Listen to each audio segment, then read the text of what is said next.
중앙은행은 독립적이지만 그 이유는 이 갈등의 소지를 사전에 방지하겠다 이거예요.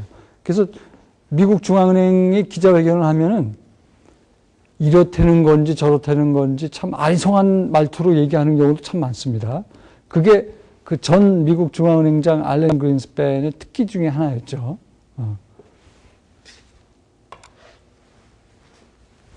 중앙은행의 독립을 지지하는 사람들은 그렇지 않을 경우는 정치인들이 그 자기의 그 정치적인 목적을 이루기 위해서 중앙은행을 이용할 가능성이 높다.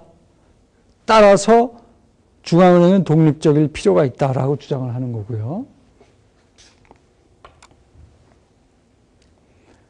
그 조금 전에 한 얘기는 좀 확대시켜서 얘기를 하면 이 정치인들은 선거를 따라서 그 나라의 경제 상황도 자기 선거에 유리하게 만들려고 하기 때문에 유리하게 만들기 위해서 중앙은행의 그 통화 정책도 그런 방향으로 끌고 가기 때문에 정치인으로부터 그 선거 사이클이라는 게 있습니다. 그래서 그 미국 대통령 임기가 4년이잖아요. 그래서 4년 따라서 경기가 좋아졌다가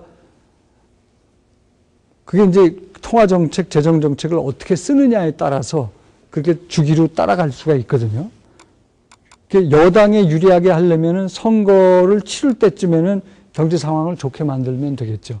물론 그게 항상 뜻대로 되는 것은 아니지만 그런 식으로 만들려는 그런 어떤 인센티브가 정치인들한테는 있다는 얘기죠. 그런 의미에서 중앙은행은 정치인으로부터는 독립될 필요가 있다라고 이제 case for independence. 중앙은행의 독립을 주장하는 사람들은 이런 정치인들의 이런 부분을 부각시켜서 그렇기 때문에 중앙은행은 독립적이 돼야 된다라고 얘기를 한다는 얘기입니다. 또 정치인들은 파퓰리즘이라는 건 인기에 영합한다는 거죠.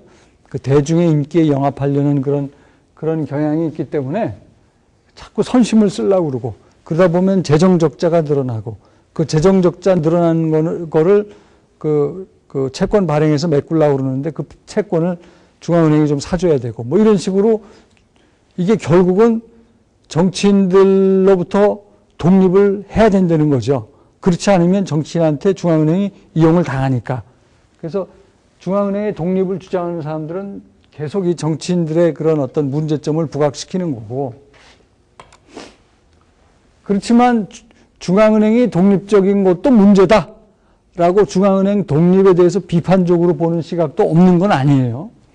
왜냐하면 중앙은행도 사람 사는 곳이고 그리고 실제로 그 미국 중앙은행 페드의 결정은 굉장히 비민주적으로 결정이 됩니다. 그리고 아까 의사결정도 투명하게 공개를 안 한다고 그랬잖아요.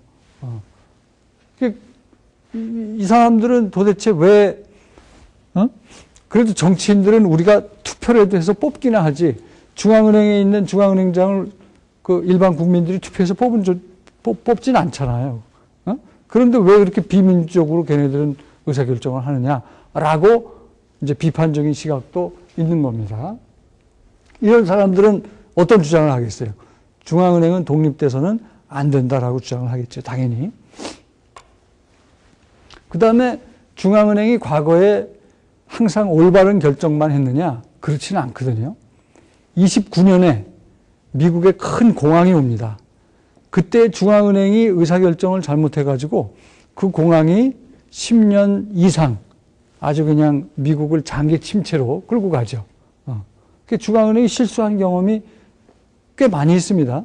일본도 잃어버린 10년, 90년대 얘기를 하지 않습니까?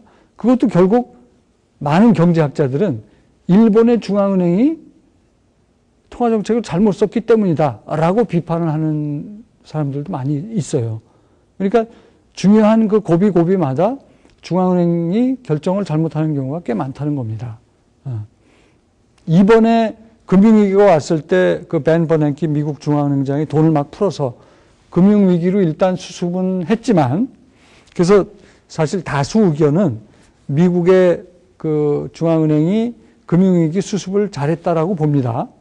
그렇지만 소수 의견은 일각에서는 그럼에도 불구하고 결국 미국이 너무나 돈을 많이 풀었기 때문에 어떤 의미에서는 위기를 지금 더 숨어 있는데 이 숨어 있는 위기를 더 키우는 측면이 있다라고 비판하는 사람도 있어요. 그러니까 이건 어떻게 보느냐의 시각의 차이도 물론 있습니다만 하여튼 문제는 중앙은행이 항상 올바른 결정을 하는 게 아니다. 그렇기 때문에 독립적으로 놔둬서는 안 된다라고 비판하는 사람들은 얘기를 하는 겁니다. 근데 이제 중앙은행이 독립적이 돼야 되느냐, 그래서는 안 되느냐에 대한 여러 의견들이 있지만 우리가 이제 그 실증 분석을 이렇게 쭉 해보면 독립적일 때 실물 경제의 부작용을 줄이면서 물가 안정을 잘 이루었다는 것이 전반적인 의견입니다. 따라서 결론은 뭘 것 같아요? 문제가 있지만 중앙은행은 독립적일 필요가 있다는 겁니다.